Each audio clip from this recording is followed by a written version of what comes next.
Vous savez, les scientifiques ont remarqué que dans notre univers, un certain nombre de paramètres astrophysiques sont réglés juste bien pour que la vie ait pu se développer.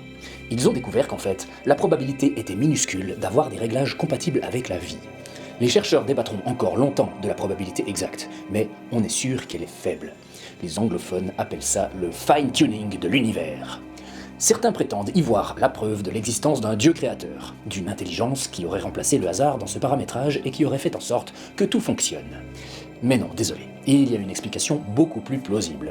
Le fine-tuning tente à démontrer que l'univers ne se limite pas à ce que nous en connaissons, qu'il doit y avoir au-delà de notre champ de vision un super-univers dont seules quelques régions ont, par les aléas du chaos, des paramètres adaptés à la vie. Et nous, observateurs, sommes forcément dans une de ces régions, exactement de la même façon que nous vivons sur une planète très spéciale parmi la multitude des planètes sans vie.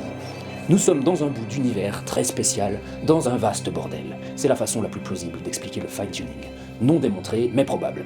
En fait, nous sommes confrontés là à une forme de sélection naturelle, cousine de celle de Darwin, mais appliquée à une échelle cosmique et un peu simplifiée, sans évolution. Vraiment centrée sur l'idée de sélection. Quelque part dans le bon bout d'univers, dans un bras de galaxie adapté, autour d'une étoile adaptée, sur une planète aux paramètres impeccables, durant une période qui va bien, c'est là qu'on a une chance de voir apparaître une forme de vie intelligente. Dans le bon bout d'univers, on ne peut pas se passer de ce niveau. Il faut se faire à l'idée que notre univers ne soit qu'une tentative parmi une multitude dans quelque chose de beaucoup plus grand, en espace et en temps. Notre univers nous dépasse. Il serait présomptueux de croire, nous, petits humains du XXIe siècle, que nous en avons appréhendé la globalité. À chaque époque, l'homme croit être à la pointe du progrès, mais quelques siècles plus tard, nos savoirs deviennent ringards.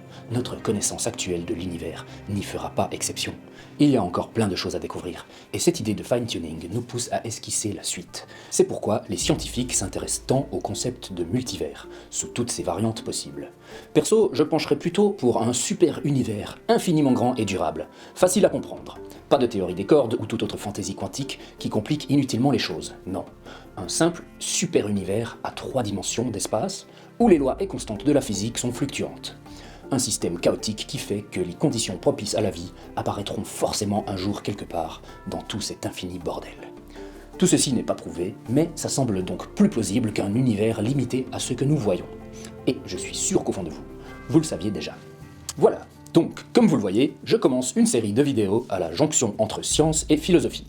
Celle-ci était assez simple et consensuelle, des précisions qui manquaient dans la vulgarisation sur la question du fine-tuning, quelque chose dont j'avais besoin en backup pour compléter de prochaines vidéos beaucoup plus surprenantes.